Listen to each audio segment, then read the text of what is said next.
important test that we would discuss is test of proportion, test of population proportion.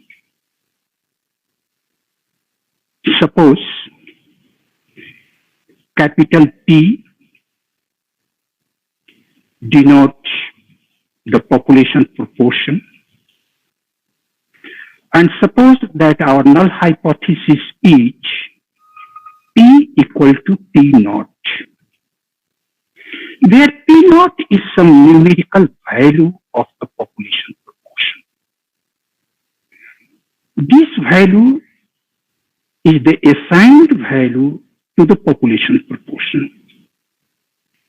This value is that value which we believe that it should be equal to the population proportion. P is the population proportion that is not known to us, and that can never be known to us because populations are generally very large, sometimes infinitely large. So for testing this hypothesis that P is equal to P naught, where as I told you that P naught is some numerical value, some assigned value, that value which we believe that should be equal to the population proportion. For example, suppose that somebody says that the proportion of the persons suffering from coronavirus disease is 8%. That is, P is equal to 0.08. This is his hypothesis.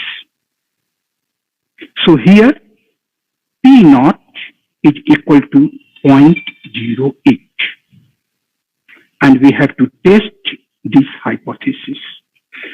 For testing this hypothesis, the formula that we use is this, which is denoted by Z. It is known as test formula or test statistic. Now here, let us concentrate ourselves on the numerator part. Here a small p is the sample proportion, which is known to us because we take a random sample from the population and we can calculate the sample proportion. So a small p is sample proportion, which is always known to us. P naught is the assigned value to the population proportion. It is our hypothetical value. Now, what we are doing here in this formula, I am giving you the simple reasoning behind all tests of significance. Now, what we are taking in the numerator, we are taking the difference between between sample proportion and population proportion. If this difference is very small, means that sample proportion is very close to our assumed value of population proportion P naught. In that case, we would say that our null hypothesis may be true because our sample proportion supports the value, the assigned value P naught. The difference is very small. Sample proportion is very close to the population proportion. But if this difference is large, then this would create doubt in our mind in the validity of the null hypothesis.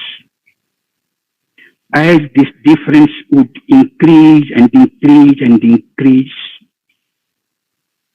our faith in the null hypothesis that it is true will decrease and decrease and decrease. Because the sample proportion becomes very far from the assumed value of the population proportion. So in all tests of significance, you will find that in the numerator, in the test formula, in the numerator, we take the difference between the sample value and the population value. And the reasoning behind this test of significance is this, that if this difference is small, then we can accept the null hypothesis, because in that case, the sample proportion, the sample values support our population value. The denominator here, which is a square root of P naught into 1 minus P naught divided by n, n is the sample size, always in statistics, n stands for sample size. This denominator is known as a standard error. What is a standard error? This is a standard deviation of the sample value. Here it is P. So we divide by a standard error just to standardize the difference between sample value and population value. Now, the question is that when we would say that this difference is large, when we would say that this difference is significant, now I'm giving you a rule of thumb, how we would find that the difference is significant or not. If the alternative hypothesis is of not equal to type, that is, if the test is a two-tailed test, then you do one thing. You just compare the value of Z, mod value of Z. Z is under two parallel vertical lines here, you see. It means that if Z is positive, we would take it positive. But if Z is negative, then we would ignore the negative sign and we would take the positive Z. So if mod Z is greater than 1.96, then we would reject the hypothesis. We would say that the difference is significant and the null hypothesis would be rejected at 5% level of significance. Generally, we test hypothesis at 5% level of significance or at 1% level of significance. If our alternative hypothesis is of type P greater than P naught, that is, the test is one-tailed test, then we would reject the hypothesis when the value of Z is greater than 1.64. And if the alternative hypothesis is P less than P naught,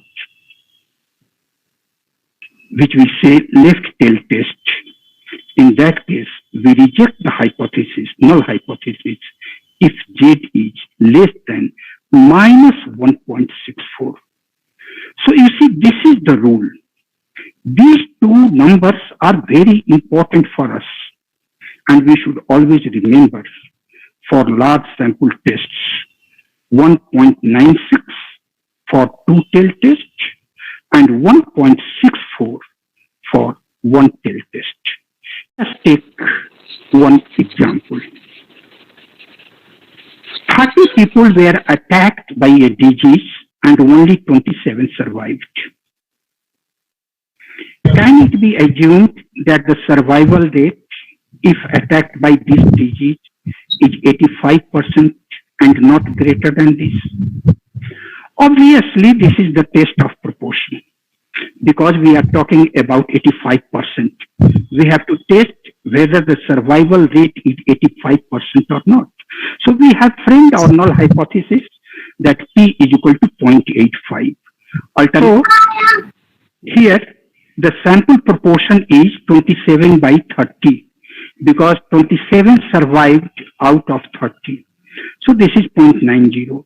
We have just put the values of a small p, p naught, 1 minus p naught, and sample size is 30 here. After calculating it, the value of Z comes to be 0.76. Now here you see, the test is one-tail test. So we have to compare this 0.76 with 1.64. If this value is greater than 1.64, but here in this case, the value is less than 1.64, so the null hypothesis would be accepted, and we would say that the survival rate is 85%.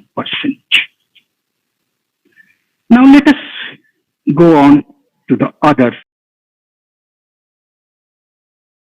test,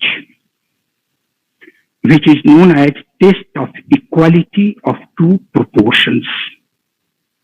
Here we talk about two proportions. We talk about two populations.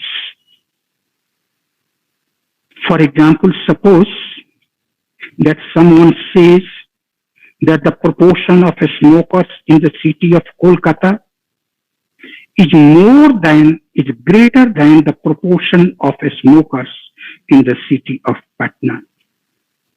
Now, you see what we are talking about here. We are talking about two population proportions. One is the population proportion for the city of Kolkata, and one is the population proportion for the city of Patna. Now, our interest is to know whether these two proportions are equal or not. So suppose that P1 and P2 are the two proportions of two populations. In this case, our test formula is this. Test formula is very important. It is test formula that differs from one test to other test,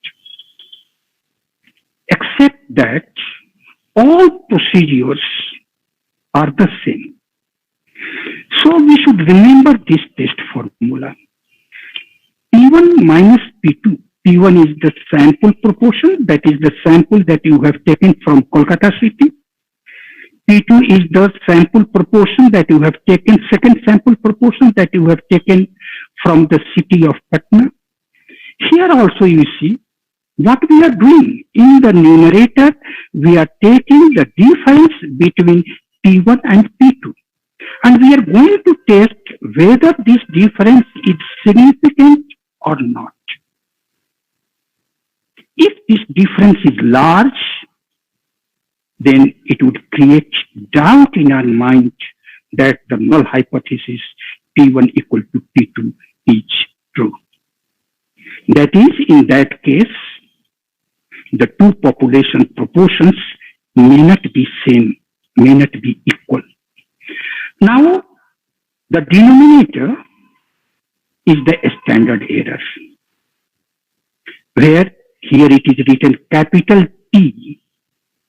Capital P is calculated from this formula, N1 P1. What is N1? This is the sample size drawn from the first population. P1, sample proportion, first sample proportion. N2, sample size drawn from the second population, and P2, the second sample proportion. So this P would calculate by this formula, and we would find Z here. It can be all the values are known, small p1, p2, capital P, n1, n2. Again, same thing. If this is greater than 1.96, we would reject it as at 5% level of significance. Otherwise, we would not reject. Now, let us take one example. Suppose that in a year there were 956 births in a town A, of which 52.5% were males. Now you see, we are talking about proportion. Proportion of male births. 52.5% is the sample proportion. While in town B, there were 450 births, of which 49.6% were males. This is the sample proportion. Second sample proportion, where sample has been drawn from town B. Now the question is there any difference in the proportions of male births in the two towns? Now you see what we have been given. Our first sample size is of 956 because we have taken a sample of 956 births from town A. The second sample size is 450. We have taken a sample of size 450 births from town B. A small p1 is given 52.5%, that is 0.525. A small p2 is 0.496, 49.6%. We would calculate capital P, n1 into p1 plus n2 into p2 divided by n1 plus n2. This comes out to be 0.496. And when you substitute all these values in the formula of Z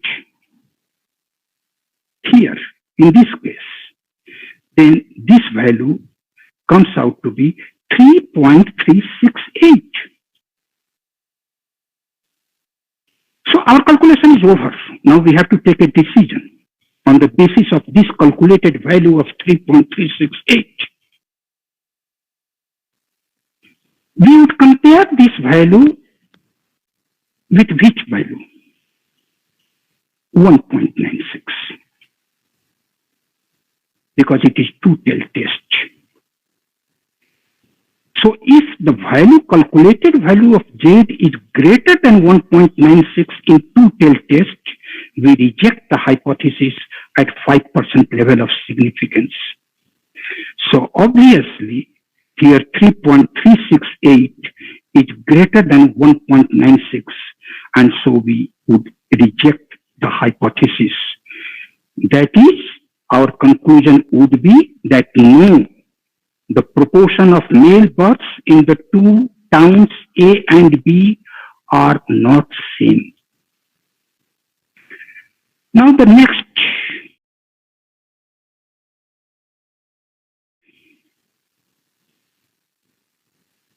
test of significance that we would discuss is very important test of significance and very widely used in social sciences. This is known as test of single mean, test of single average. Mean means average. Now, whenever we have to test average, whenever we talk about average, for example, suppose that someone says that the average height of an Indian male adult is 5 feet 8 inches. Now it is his hypothesis. We do not know whether it is correct or not. We have to test it. 5 feet 8 inches. Now what we are talking about? We are talking about average height. We are talking about average. We are talking about mean. So this is the test of mean. So this is mu, which we generally used to denote population average, population mean. And suppose that our null hypothesis is mu equal to mu naught. Again, what is mu naught? This is some assigned value. This is some hypothetical value. This is the value which we believe that the population mean should be equal to. Now the test formula is this one. Z equal to x bar minus mu naught divided by s by root n. Again, you notice that here also the test formula is denoted by Z because it is a large test, large sample test. What is x bar? X bar is the sample mean, the mean that we have calculated from sample. Again, you notice that in the numerator, we are taking the difference between the sample value and the population value. If this difference is small, we would accept the hypothesis. But if this difference is large, if this difference is significant, we would reject the hypothesis. So, same process is there. After this, we would compare the value of Z with 1.96 if it is two-tail test. If Z is greater than 1.96 in two-tail test, we would reject. If Z is greater than 1.64 in right-tail test, we would reject. If Z is less than minus 1.64 for left-tail test, we would reject. So this procedure, after the calculation of Z, the procedure in all the tests of significance is the same. So test of significance is very simple. In numerator, we always take the difference between sample value and population value. Let us take one example. Suppose the average marks in economics of a sample of 100 students was 51 with a standard deviation of 6 marks. Could this have been a random sample from a population with average marks 50? Obviously, we are talking about average here, population average. We have to test whether the average marks in economics is 50 or not. That is, we have to test whether mu is equal to 50 or not. The alternative hypothesis, let us say mu not equal to 50, that is, it is two-tail test. We will calculate the value of Z, x bar minus mu naught s by root n. Everything is given, x bar is given. It is 51. Mu naught is given. It is 50. A standard deviation is given as 6. And sample size here is 100.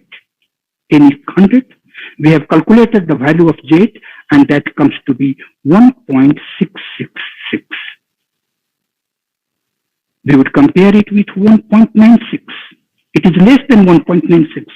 So we would not reject the hypothesis. We would accept the hypothesis. When Z is greater than 1.96, then only we would reject the hypothesis.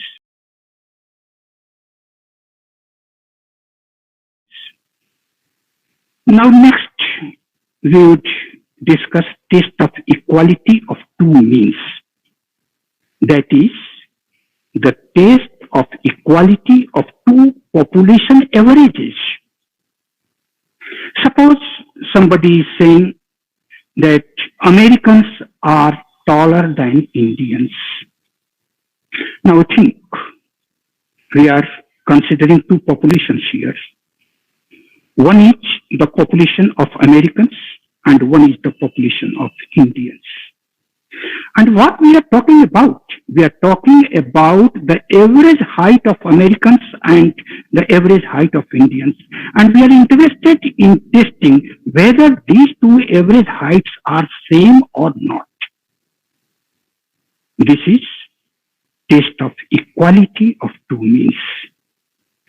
So suppose that mu1 and mu2 are the two population means, and we have to test the null hypothesis that mu1 equal to mu2. Here, the test formula is this one. You see again the same thing. We have denoted it by Z because it is large sample. This is why sometimes these tests we call Z test also. And in the numerator, what we are doing? The same thing, we are taking the difference between the two sample averages. X1 bar is the first sample average. X2 bar is the second sample average. And this one, S1 S square, S1 and S2 are the sample standard deviations. N1 and N2, as I told you earlier, that by N we always denote sample size. So N1 is the first sample size, N2 is the first sample size. So we should remember this formula, and we have to substitute all the values here, calculate the value of Z, and after that, the same thing. If the mod value of Z is greater than 1.96, reject the hypothesis. That is the fixed rule. If that is less than 1.96, do not reject the hypothesis. Now let us take one example. Suppose that some intelligence tests were given to two groups. One group is of boys and the other group is of girls. Now the average IQ of boys is 75. It is sample average IQ. And average IQ of girls is 73. Standard deviations are also given, 8 and 10 respectively. We have taken a sample of 60 boys. This is the value of N1. And we have taken a sample of 100 girls. It is large sample. We have to test whether the average IQ of boy is equal to the average IQ of girls or not. So we have framed our null hypothesis as mu1 equal to mu2. Mu1 is the average IQ of boys, mu2 is the average IQ of girls. And this is the formula. We have substituted all the values here. X1 bar is 75, X2 bar is 73, S1 is 8, S2 is 10, N1 is 60, N2 is 100, and then we calculate this value of Z as 1.392. Now, this would compare with 1.96. 1.392 is less than 1.96. So the null hypothesis would not be rejected. The null hypothesis would be accepted in this case. So we would say that the average IQ